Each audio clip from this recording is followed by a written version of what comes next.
have waited for this moment, blah. To be awakened again. To awake again. To bask in darkness and feel the moonlight within, blah. Count Dracula, I am honored to be in your presence. Indeed, blah. Though I lack my full power, blah. We are preparing the rite to replenish your power. Stop! You cannot be allowed to change the world. You, blah. I remember, blah. You were one of the vampire killers that sealed me before you were retconned out of this series. Blah. You've aged. It is our duty to see you banished. Amusing, blah. To use my nemesis' life to return my power. I have no use for children. Begone, blah. Alrighty then. Yo, Nathan! Master! Father! No creatures around here. You! Are you okay? Yeah, we were just brushed aside and ignored. We have to find Master. I'll go. He's my father. Nathan, you'll be in the way, dude. Just get out of here. Alright. I want to find Master as much as anybody, dude. Oh boy, I am already regretting this. I mean, goddamn, Luigi slides for days after you stop. That's the thing that really gets me. Like, don't get me wrong, I do like the sort of level arrangements a little bit with this. Oh my god. As soon as I say anything nice, that happens. It's just inevitable. Actually, funny enough, I got another Christmas present, which was another NES game, SNES game, sorry. And I actually had to figure out how to erase the memory on that as well. It was F-Zero. But they also got me Fantasia for the Sega Mega Drive. And the Disney Sega games usually are pretty good, but I have since found out that game is like infamously...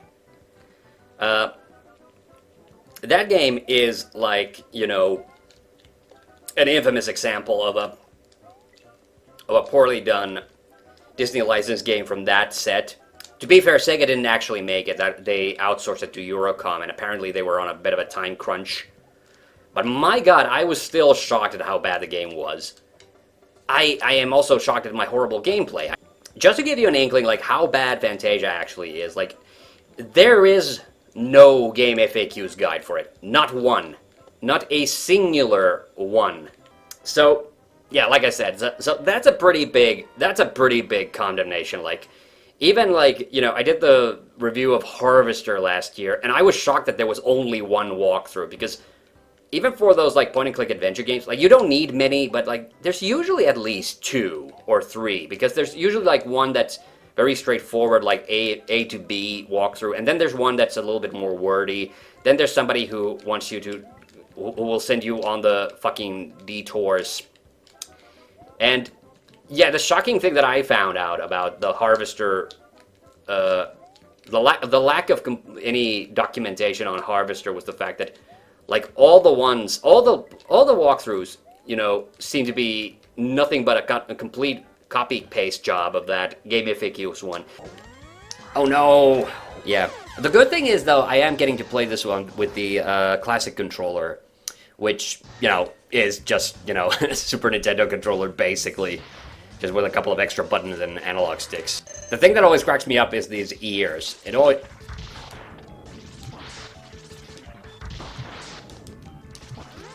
Okay, you could. Oh my god, I did not remember that, but it doesn't do a lot of damage to him, so... Okay, he's not really putting much of a fight. You can just kind of hop around him. It looks like a pig now. So, Spark Mandrill, I want to say, I always kind of feel it's a little bit overrated of a level, but... You know what? This theme song fucking slaps. That was a deep cut that I don't think... I'm not sure how many people picked up on in the, you know, in the cartoon that we did with Aqualung because we made, you know, Mandrill sound like Arnie, you know, Schwarzenegger.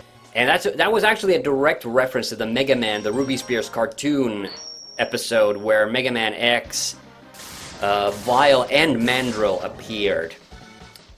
And Sigma then appeared for like 3 seconds at the when he called Vile from the future. Mandrill has like one line of dialogue in that whole episode, and whoever did his voice, I don't remember who it was. It has to be one of the stock sound, one of the main actors. But they just, they could not come up with anything else, so they just had him do an Arnie impression. So, and it makes absolutely no sense to me either. But I do like that goofy little detail. So that's how that ended up in our cartoon as well. It doesn't even look that intimidating. It's like a bunch of balls, basically.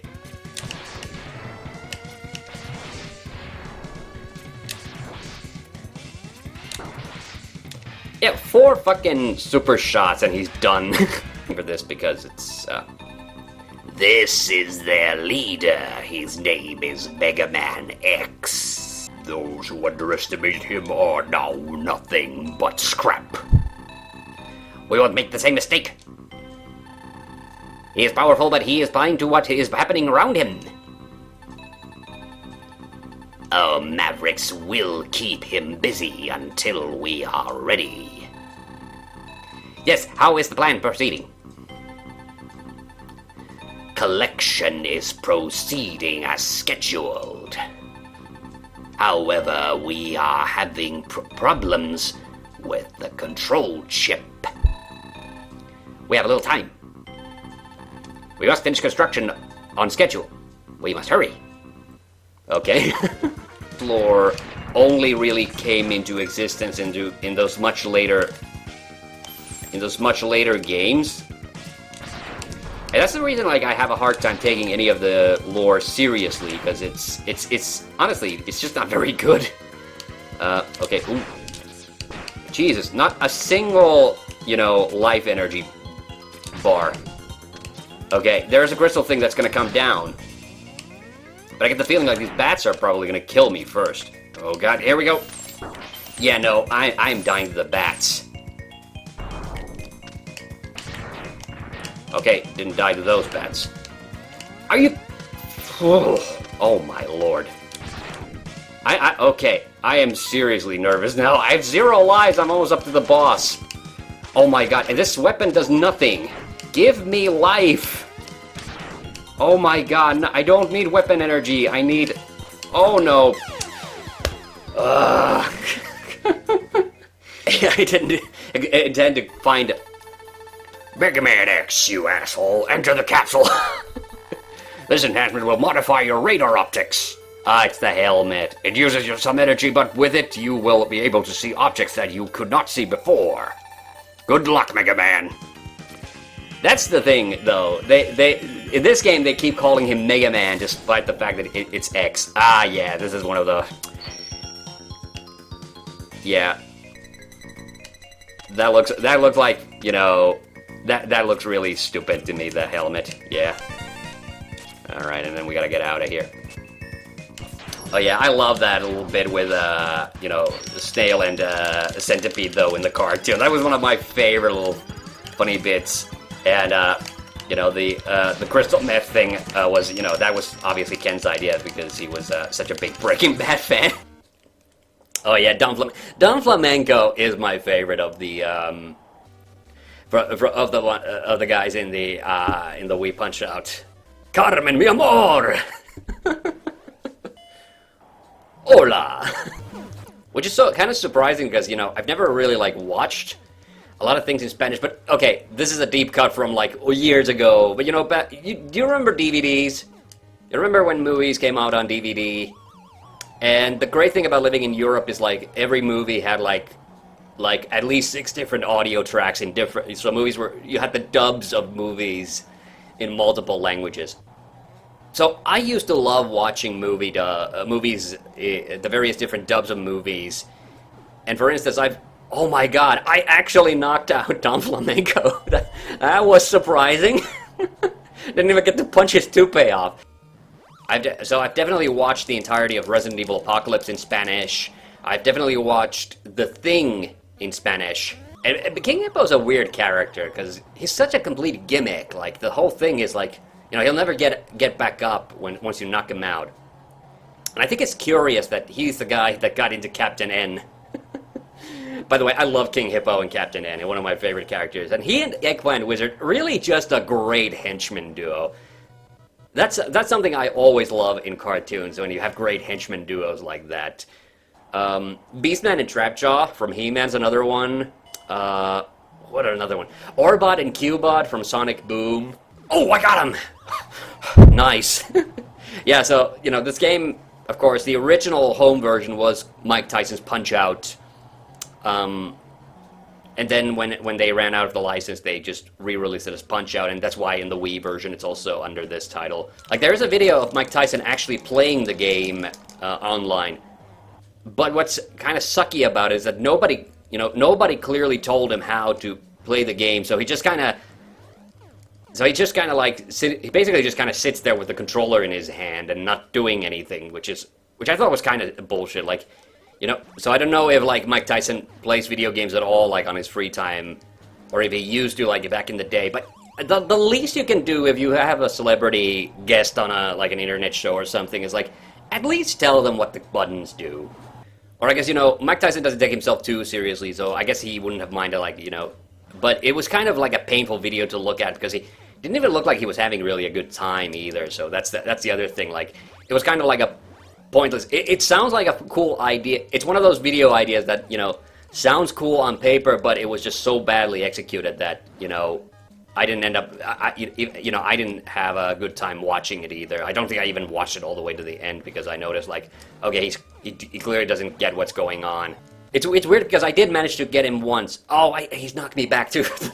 Oh, wow, he did really hit me hard all the way back to the previous fight.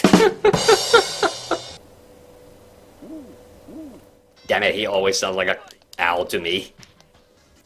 No, Master Muscle, I love this guy. Gives me serious Strong Bad vibes.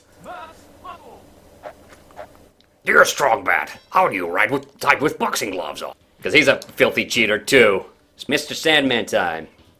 Had your good night kiss, cause I'm about to put you down for the night. So now I started watching that Okinawa girl show, and let me just say, I've watched the first episode. It has a lot of comedy in it, which is why I like it, and I like the art style as well. But yeah, the translator girl, you know, the thing that I get from her watching in that episode is like, you know, she just needs a hug. She just looks so... I feel so bad for her, honestly. Yeah, wimpy little punches won't even faze me. That's not an Irish accent. That is horrible.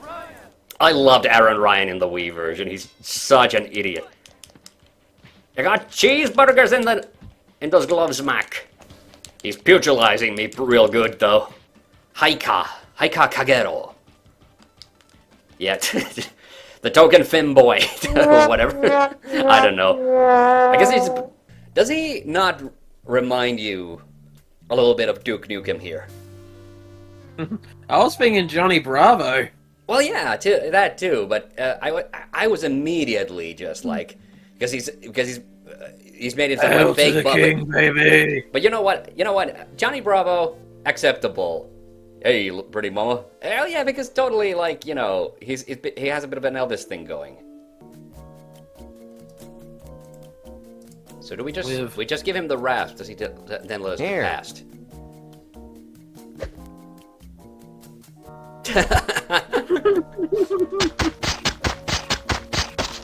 Oh god, I hate the noises he makes though. I'm glad I don't have to hear him. Okay. But now we get to use that insanely long piece of string that we got like a million years ago. Oh, we're gonna tie it up to the car or something and yank out the tooth. Yep. Yeah, this is, like I said, this is the part of the game where the bullshit factor starts to get quite high. Oh! Oh. Yeah. That works. Yeah, but this puzzle especially, like, is especially egregious. We finally got the tooth. The whole tooth? Nothing but. Yeah, I love that game. That's a stupid pun, but I like it. Okay, cutscene time. Hundreds of years ago, it was becoming apparent that our time was running out. Hairy titties. Yet we were slow to heed the You beat me warnings to it. of I was about to point it out. doom. Okay. Is there anything else on the table we can look at?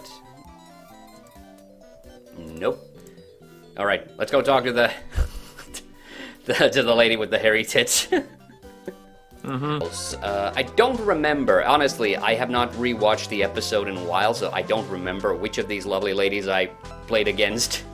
I kind of want to pick Liz just because she seems so angry, but you know what? I'm kind of feeling Sigrid, honestly. So she's she's Norwegian. Okay, definitely sounded more, you know, Swedish or whatever.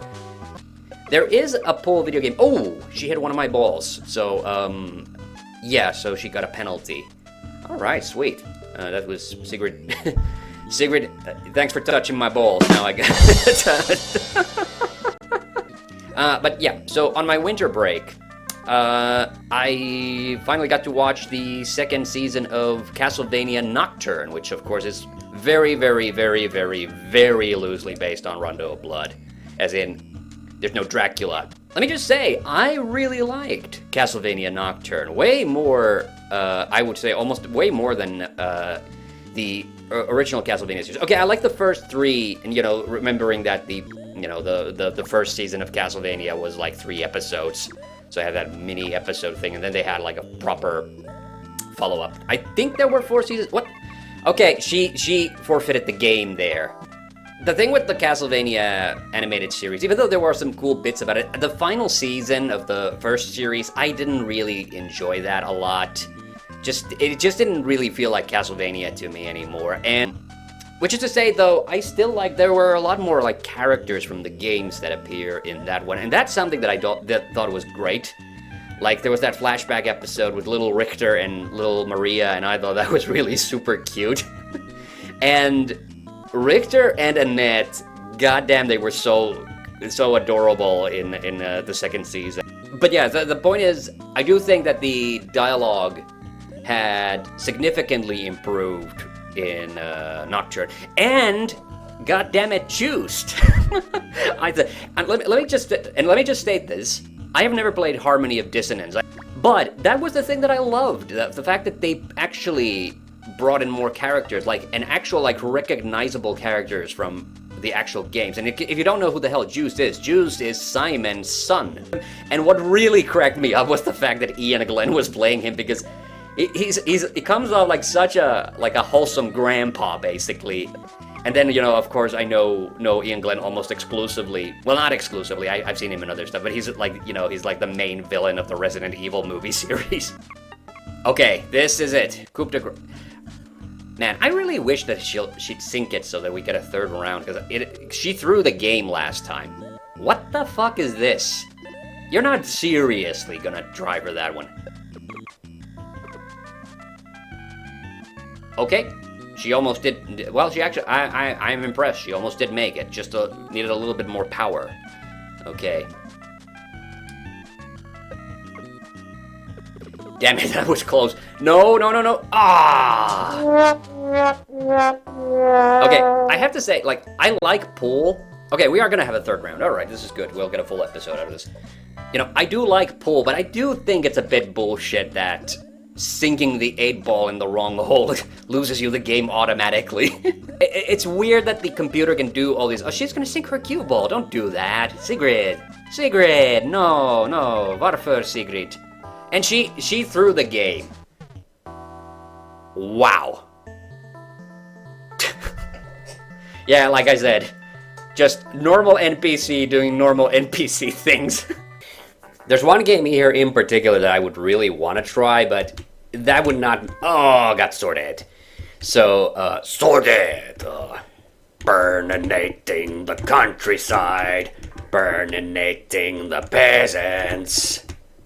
Yeah, sorry. I don't know how bad my voice sounds now. Because I'm still, you know... I'm not ill anymore, but I still got like gunk build up. Okay, I think... Did I? Oh, TROGDOR, I'm fine for you. All right, let's change games now. All right. Okay. All right, we got the your head explode immediately. Sorry, I was not. Past winter, I did get into a bit of a kick listening to a bunch of like old Strong Bad songs or Homestar Runner songs, and one in particular that I got caught in my head was "Moving Very Slowly" by Tarantula, which is I guess the kind of like the Strong Bad version of Metallica. Yeah, so I was about to say that, you know, Moving Very Slowly has been like in my head for a while because that the fucking, you know, and if you've never listened to it, like that fucking guitar solo is legitimately like so good. So good. I might go so far as to say that actually I think it's better, and I know this is heresy, but I think it might be better than Because It's Midnight, and I fucking love Because It's Midnight. The thing that shocks me is like how late you have to jump in order to clear the obstacles. I love this. There's a bit of a Excite Bike feel to it. And I love Strong Mad's, like, you know, the color of his tights. Keep try. Oh wait, do I get the... Oh, what? Oh no. There is a bug. It's dropping me into the hole automatically. Okay, so this game is bugged. Well, we got to see my stummy hurts. You know, test out my, my Spanish skills. And also, I didn't mention that in the video, but I actually also started using, Duolingo to refresh my Swedish skills. Because, you know, jag kan tala svenska lille, men jag har inte praktiserat det så mycket. And honestly, I'm a little bit, you know, embarrassed occasionally, you know, by my... Oh! Last year and the year before, I lived for a while, you know, in a Swedish majority part of Finland. You know, not by that much, you know, obviously, you know, I could still speak Swedish, but I mean, Finnish in a day-to-day scenario. But the issue for me was really the fact that, you know, as a part of my job, I had to be at these meetings where everybody else spoke Swedish. And don't get me wrong, they understood Finnish, and if I wanted to chime in, I could chime in Finnish. But I just felt so like, okay, now I gotta pay extra careful attention to this. But it was something that I felt really like embarrassed about because, you know, even though the other people, you know, understood Finnish and I could chime in Finnish, and you know, they had no problems with it. Like, you know, quite a few of them were clearly like just, you know, native Finnish speakers. Ooh. But, you know, in those parts of the country, it's like pretty normal that, you know, at home you speak like, you know, Swedish, and then, you know, then in like your professional life you might speak Swedish, or vice versa. They're both, you know, both are, you know, equally possible. But, you know, I felt awkward about, oh, I'm not allowed to touch that either, huh? Okay. So, but the thing is, like, you know, you feel awkward breaking up the flow of the, you know, the conversation by, you know, suddenly speaking, you know, Finnish when everybody else is speaking Swedish. And, you know, I feel like I've talked about this somewhere before, but, you know, the thing that, you know, Duolingo did display for me, and that, which was, you know, sort of endearing, though, is that, you know, I do actually, there's quite a lot of Swedish that I do still remember, like, very, you know, intuitively. But the problem is, like, I don't have the confidence to really speak it. So now I started to do a little experiment, where I basically kind of do a little mini podcast Swedish. I'm not putting them out in anywhere. It's not like a public thing that I'm doing, but it's just something that I needed something to train my spoken Swedish. Like don't get me wrong, Duolingo is like really good with also teaching you spoken Swedish, and you know they even encourage you to just read you know the practice sentences out loud sometimes, because that helps a lot as well, and you know, but you know. I really need to, you know, find a reason to practice it outside of Duolingo. I feel like I'm not like applying it otherwise what I've learned. For my family vacation. I don't remember who Bowser's actor in this is. I kind of have a soft spot for the guy who did his voice in the Dick cartoons. So, Dennis Hopper.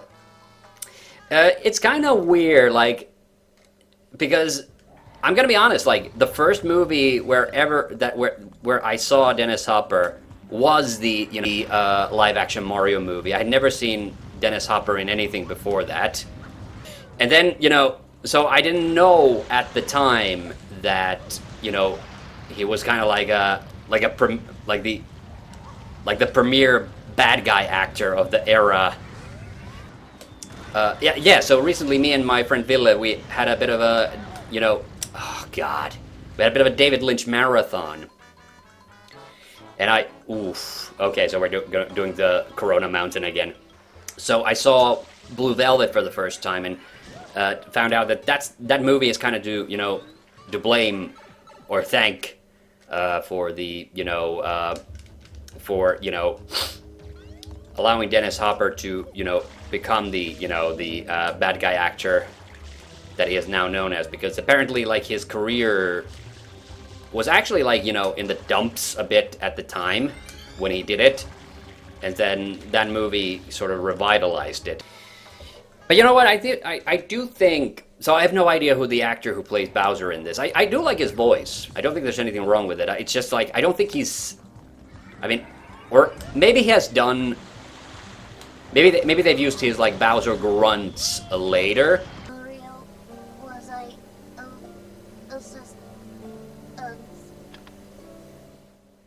No, Flood, you can't die on me now. You maniacs, you blew it up. No, sorry, I don't know why I was having a Planet of the Apes moment there.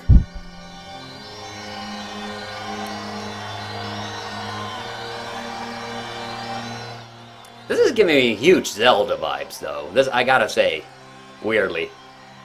It's kind of like that ending of Ocarina of Time where they're all dancing at Lon Lon Ranch. Okay, I do like this part. Ah, this is music from Mario 64. Okay, and Flood's all fixed now. Vacation starts now. Oh, it does it? Alright. No, thank you so much for playing my game.